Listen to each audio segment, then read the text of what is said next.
John here from Great Lakes Country, and today we're going to be grilling up the most amazing crispy skin chicken thighs with a homemade jalapeno jam glaze. Crispy skin chicken thighs, perhaps my most favorite and common thing to make for dinners throughout basically all of the warm months here in Michigan. You know, it's relatively easy to get some wonderfully crispy and delicious skin on some chicken thighs. And there's a couple different ways to do it. We could just use a regular propane grill and do a little combination of some indirect and direct heat. But today I'm going to be using my Oklahoma Joe direct heat cooker, which is in essence a charcoal grill, except that there's more distance between the grate and the hot coals than there would be in maybe a standard charcoal grill. So in that sense, it's, well, technically a smoker. But nevertheless, we're still going to be grilling with direct heat that just isn't super intense and close to the chicken. That's going to let us bring the temperature up pretty gradually, give that skin plenty of time to dry out and get really nicely crispy, but as perfectly tasty and satisfying as those chicken thighs would be, just like that. Today, we're going to be taking it a step further and applying a wonderfully sticky and sweet jalapeno jelly glaze. So how about we get right into it and take a look at the chicken we're going to be making today. And here we've got 5 very nice looking chicken thighs. Skin on, bone in, of course. And as usual with chicken thighs, there's not a whole lot that we need to do to get them ready. But of course I will go around and trim off any especially dangly bits, like this really silly piece right here. And the skin on a chicken thigh is pretty much the best part, so I don't really want to trim off much of that if I can avoid it. But this just thin, flappy piece right here isn't really connected to anything. I could tuck it up underneath, but it's so barely detached on anyway. I think I'll just go ahead and get that hunk right off of there. For the most part, these are looking pretty good. I'll just do the bare minimum of cleaning them up, just make them a little more neat and tidy so they get some good even heat all over. But again, I don't want to lose any of this precious skin that I don't need to, so I don't want to overdo the trimming. Those are looking pretty darn nice to me now, so we just got to get them seasoned.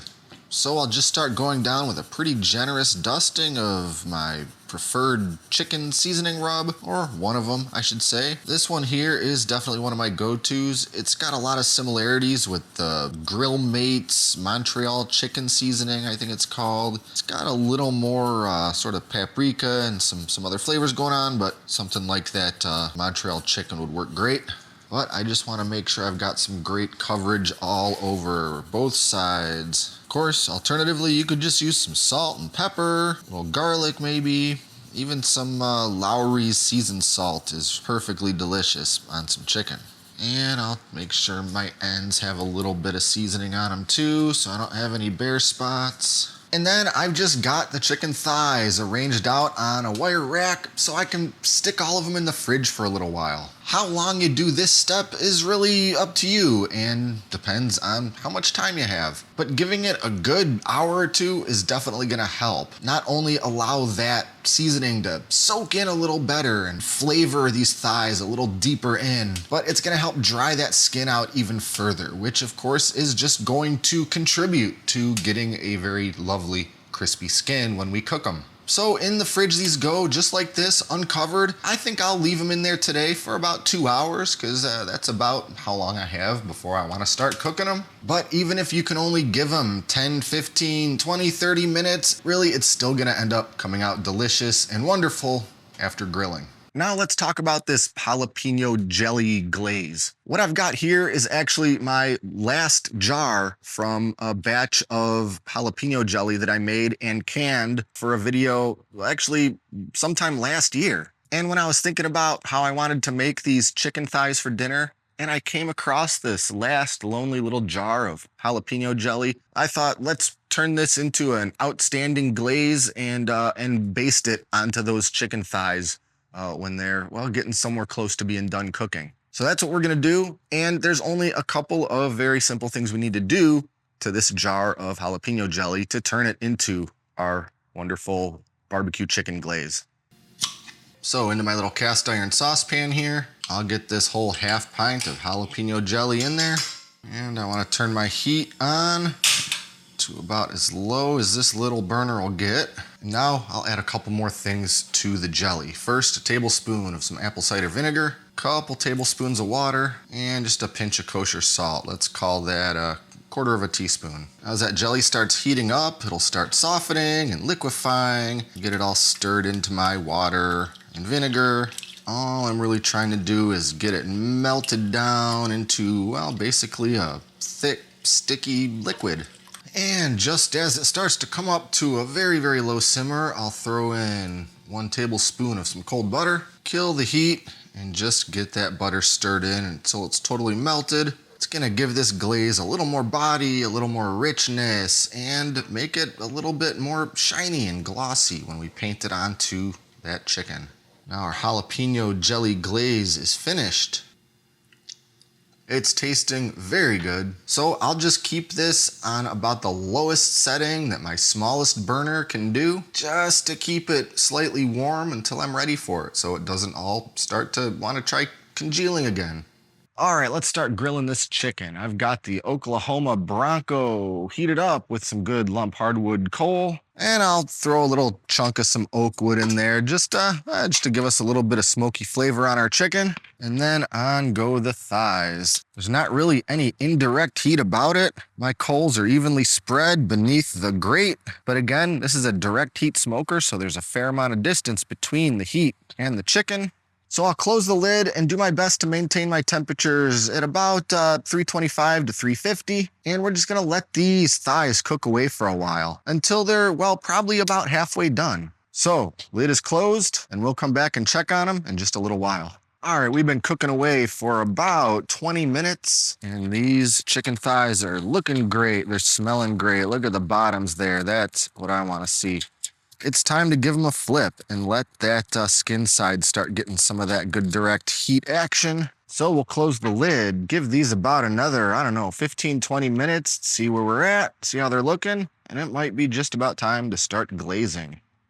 All right, it's been about another 20 minutes, so let's see how our skin sides are looking. Very, very pretty. Now, if I was just doing the regular seasoned thighs, I would leave them skinned down for just a little while longer. But I need to start applying some of my glaze, and I don't want these chicken thighs to get overcooked in the meantime.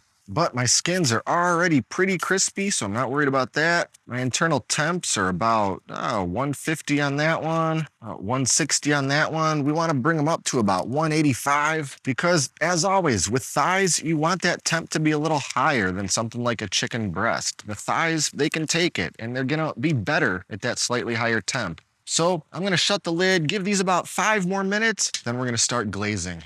All right, it is time to glaze. So I'll just give a nice healthy brushing onto each of these thighs. I'm only gonna do the top sides of these because I don't wanna flip them over anymore. Because if I turn these over and put that sugary, sticky glaze right there on these grates in direct line of all that heat, well, I'm worried that it's gonna burn and scorch and get just otherwise nasty. But that's okay, there's gonna be plenty of heat moving around, getting that glaze nice and cooked on there. So lid's going down once more, and I'm just gonna come back and glaze these about every 5 or 6 minutes until I've hit the internal temperature I'm looking for.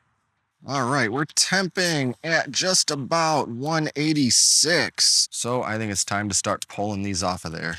And there we have it, our beautiful crispy skin and then jalapeno jelly glazed bone-in chicken thighs. Just look at the color on those, that glossy glaze, just beautifully cooked. The smell coming off these is indescribably good, and I think I can't wait any longer to dig on in and have a bite. All right, I've had my eye on this one, so let's go.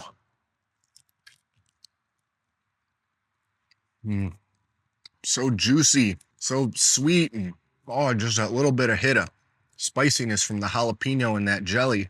Yeah, obviously, when I start glazing the exterior with this viscous and sticky jelly glaze, the skin's not going to remain as crispy as it was before I did that. But the fact remains is that it's still crispy under there. It's not slimy and soggy and sliding around. Just an absolutely perfect bite of some barbecue chicken. So juicy in there. God, I love chicken thighs. There's just no substitution if you want really, really good barbecue chicken. And you know, there's nothing especially crazy or special about this jalapeno jelly. I was just in the mood for a little bit of zip, a little bit of spice, just a touch, because once you make that jalapeno jelly with all the sugars and things, it dilutes that heat quite a bit, pretty much right into the territory that I enjoy. But you could arguably do this with any kind of jelly or barbecue sauce. You like classic barbecue chicken with barbecue sauce? Do this exact method, but instead of the glaze, use some good sauce. God, I just need to keep eating this.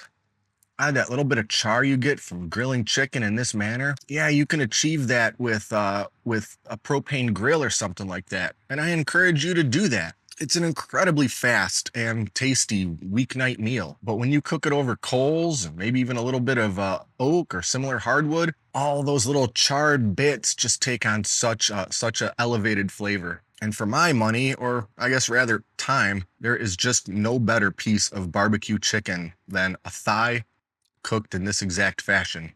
Anyway, if you want to see the written out recipe for this exact jalapeno jelly glazed barbecue chicken that I made here today, I'll have a link to it in the video description below. And I'll also include links to the video in which I actually made that jalapeno jelly, as well as just a store-bought jalapeno jelly product that you could buy if you don't feel like making it yourself. In the meantime, be sure to like and subscribe and stay up to date with all our latest stuff, including lots of future cooking, grilling, barbecue, and smoking videos. Thanks for watching, and until next time, I'm John, and this is Great Lakes Country.